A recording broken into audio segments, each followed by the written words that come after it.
So what that means is it's going to eat away at your bone to the point that it almost totally goes away. So if you're an adult, you pass away, up to 70 years, your remains will survive.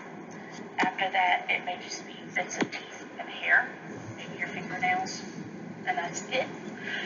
And that's hard to find in a bunch of packed clay dirt. You might not even see it because it'll be clotted up, right? If you've ever dug in this kind of dirt, you know what I'm talking about. It's just a mess.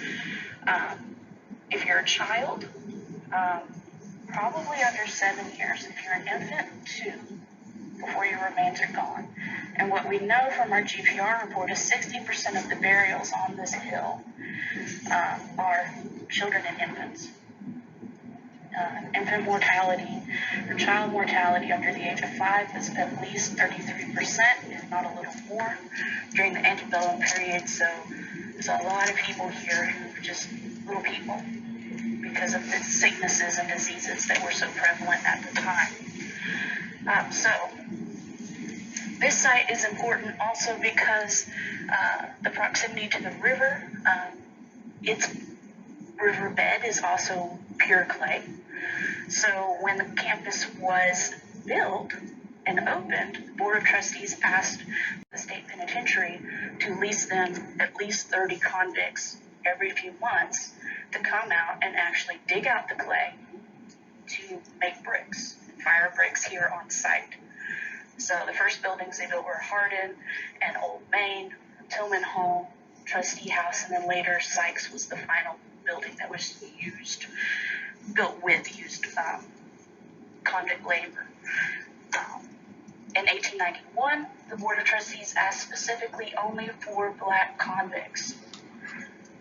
There had been some escapes the year before because they used to fire the bricks all night long and people would run away. I guess also because white people at that time really didn't like black people in this state. It was easier to control if they were all black. So that's something that happened. So between that point, 1891 and 1915, anytime there was a white prisoner here, it says white by their name. So we know from that everybody else was black. And we know that these men and boys who worked here were from age 13 to 67. 12 of them died while they were here working to build the college.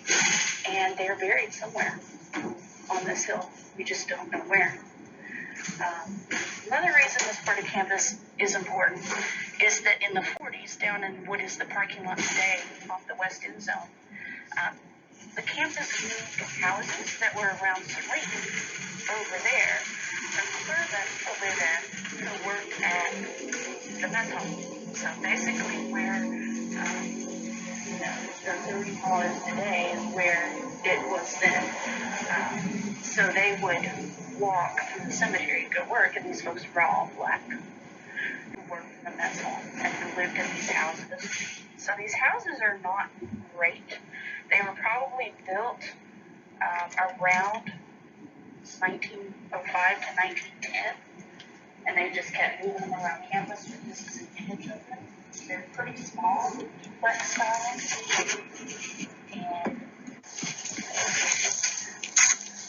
so what I want you to notice, so look down the hill here. You'll see a bunch of white flags. Those are burials, right?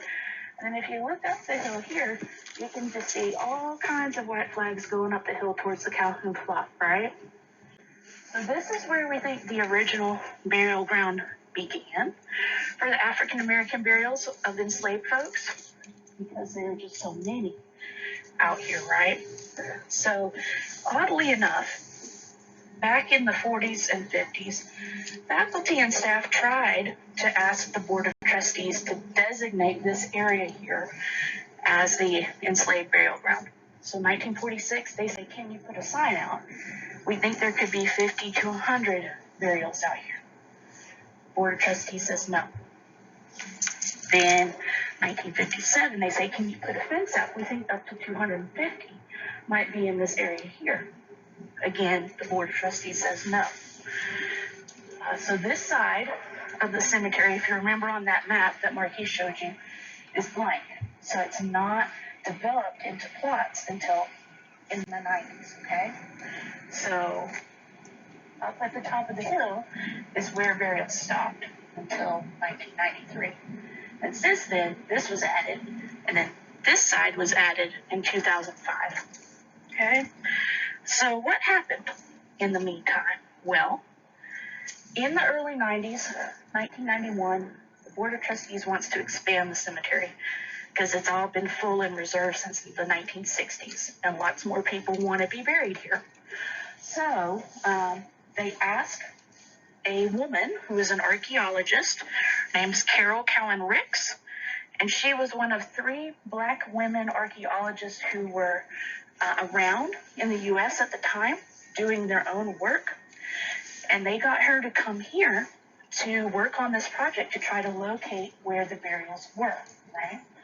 So she does a dig between 1991 and 1993 with students and different community volunteers. And she has about 5 test pits that are all up at the top, kind of by the Cone Monument over. So she's out there working, trying to locate where the burials are, but the thing about her work is she's not trying to exhume anything. She's just trying to get deep enough into the soil layers to see evidence of the original burial. So it's just a change in the soil color that she's looking for, and that would tell her that a burial had taken place. She ran into a couple problems, though, because the land back here is higher than it used to be originally, before the campus cemetery existed, because all the extra dirt from when you bury somebody was thrown off back here, so it raises up the soil level over time. So she's digging, in some instances, up to about 30 inches deep, but she just needed to go a little bit deeper, maybe 3 to 5 inches. She might have found something. She might have needed to be a foot or 2 over. She might have found something. She was really, really close. She struggled with lupus while she was here. She was not well, but she was able to do at least a detailed enough survey and study to try to rule out certain areas so that the Board of Trustees could release them to be burials for different faculty and staff. But she also found a lot of interesting artifacts. So we've got rifle casings and things, because this was a military college, stone points from the Cherokee, so arrowheads. So that speaks to Cherokee use of this site as perhaps a hunting ground, something of that sort. Different types of pottery, and a lot of beer bottle glass. So that tells us that this site was being used. We have aerial photographs that tell us this, but it was being used for tailgating, really from the 1950s to 2020. So just 2 years ago, tailgating was happening in here before the pandemic hit. So this helps kind of confirm that. So when she started the work, she figured the whole site would be a burial ground. She was right. She figured that there were people buried under the pavement. She was right. She said she would need at least 6 years to do the full survey, but that the whole work of this project could take her whole lifetime, or the lifetime of a young researcher. And of course, she's right on that too.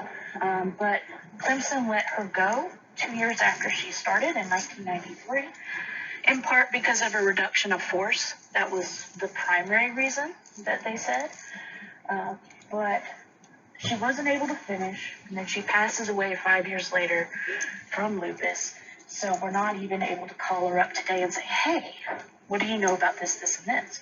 What we have from her, fortunately, is her box of research records, all different kinds of field notes, and archival research she did way back in the day before there was internet. She went out and got it. And it has put us, the research team, so far ahead on catching up 30 years after she started this work, to get us to where we are today, to where we can actually make meaningful changes in the site with the Pathways Project, putting more permanent markers out for the unmarked dead, and hopefully a memorial in a few years. So we're excited about all of the developments that are going to be happening out here because of Carol and her legacy on this site. Questions? All right, so if you'll follow me, we'll go to the next stop and we'll talk about how this project got started. This site, as late as 2 years ago, was in a fence running right around here, and it enclosed an area that was designated as the enslaved cemetery. So at that time, we're not really sure how the enslaved cemetery moved from over there to over here, but that's what happened. And two students who came on a call my name tour with our supervisor, Dr. Wanda Thomas, came to the cemetery and heard about the story. And they came back after the tour and they found this fence area here in disrepair. It was broken down. There was lots of construction trash in it, but also tailgating trash.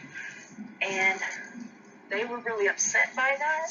So they contacted Dr. Thomas, and Dr. Thomas put them in contact with other folks higher up, and the rest is history. Now we're here doing this job. So we exist today because of students like you using their voice to point out something that's not right. So if you ever think you don't have power, think again, because we wouldn't even be here talking to you today if it weren't for students like you. So what eventually happened was, if you'll come with me up to the edge,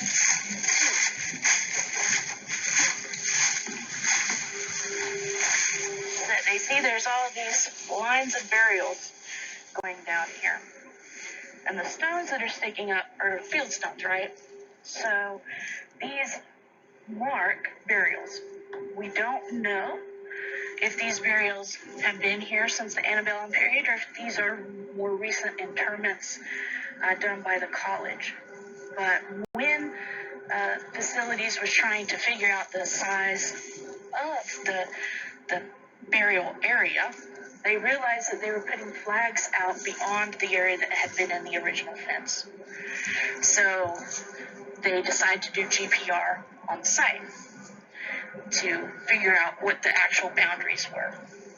The night before they were going to do the GPR, they found a court order from 1960 giving Clemson permission to disinter any remains of enslaved persons who might be buried on this hill, because in 1960 they were doing the Lake Hartwell project with the Army Corps of Engineers, and they had convinced the Army Corps to put dikes, the SO Club dike, and then the dike down by the golf course, in to protect the stadium from being under 25 feet of water, right? So what they did was take dirt off this side of the hill and use it to start filling in the dikes.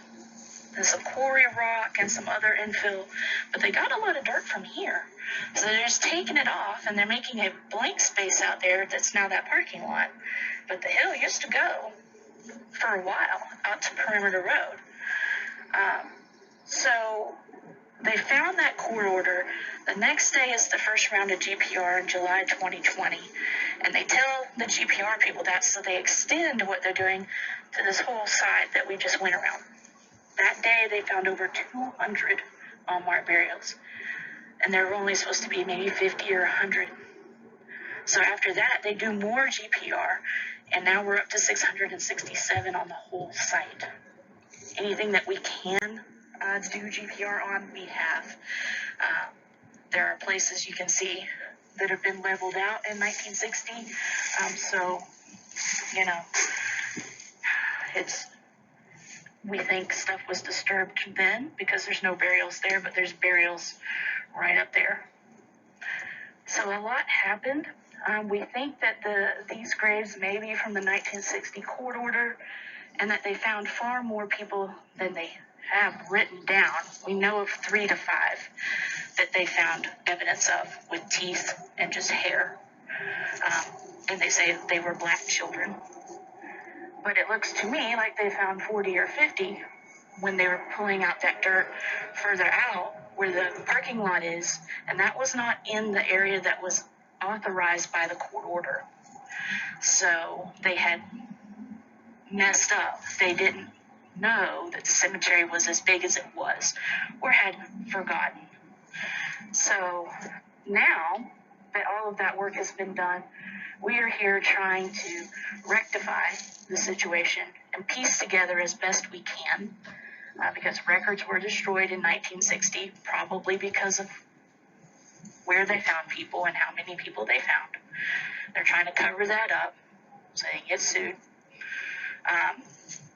But we'll never know 100% what happened, but pretty much everything we found in the archives confirms what we think about the land use being infill for the dikes and why these burials may be here tied to that work.